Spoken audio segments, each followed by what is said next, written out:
cut you off, but your manager has just walked in. Steve, congratulations.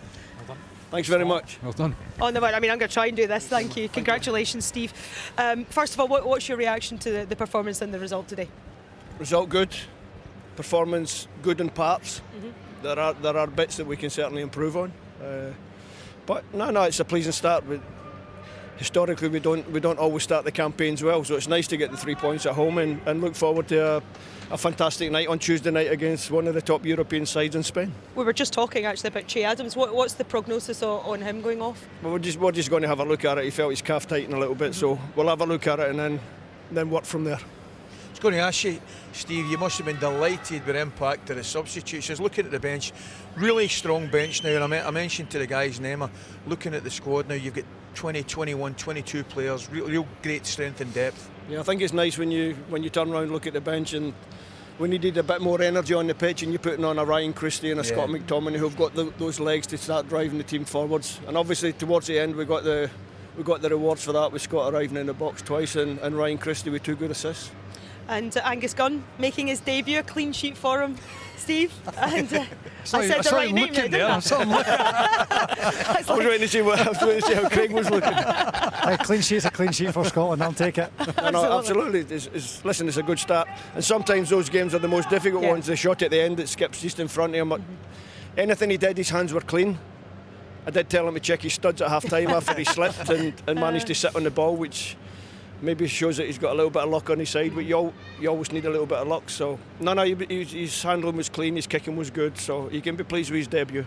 Ali mentioned the impact of the subs, but what about, how impressed are you and pleased were you with the temperament of your players? Just the ability to remain calm at 1-0. You know, Cyprus were making it difficult with the 5 behind the ball, but to constantly keep going back, and ultimately you got those 2 goals at the end.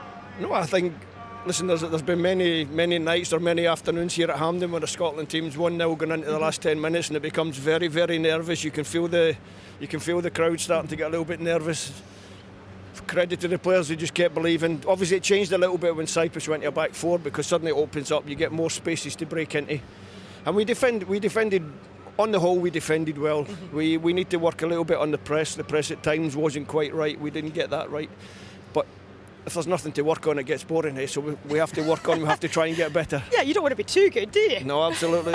We'll get there, don't worry, we'll get there. Callum McGregor was just saying in his interview there, you know, in terms of the expectation, it was almost like performance a little bit disappointing, but the performance is the result, most important thing. You see that similarly, that the expectation has risen dramatically in the time that you've come in. Goes with the territory. Yeah. Ali's talking about the bench and the strength of the squad. We have a good squad, we have good players. We want to improve, but the expectation from the crowd should be there. And if you've got that expectation, it means you're doing something right because you're winning games and they're saying, come on, entertain us even more. And that's what we'll try and do. It was amazing, Steve, listening to the boys as we were talking about the midfield. You look at Scotland's midfield now, every one of them really comfortable on the ball, take the ball from defenders, to see passes up front, good to watch. But special mention, 50th cap, Callum, he's been terrific. I know John McGinn scored another goal, which it's catching you up. I mean, I know he's only 2 behind Kelly Miller, but he's 3 behind me. I'm devastated. But in all seriousness, Callum McGregor, 50th cap, terrific, eh? That's good. He does it week in, week out at his club. He's been one of the mainstays since I took the job. He's in the team, he controls the game, he gives us that little bit of composure on the ball, he can see a pass, he knows when to press in, he knows when to wait. He's just a good all-round footballer. Yeah. And John McGinn, we can't end the interview without talking about him. His 16th goal since you took charge. I mean, it is a phenomenal return from him, and he really. It's got nothing to do with me. He thrives just being a bit further forward, doesn't he? I just put him in the team, and he does what he does. Sometimes, and John's very versatile as well. You know, sometimes I can play him a little bit deeper, and he'll still get in the box and score goals. Today we tried to get him higher up the pitch. He gets the first goal, which is always the crucial goal in the game. So, listen, John's, I think, 16 goals, 6 assists.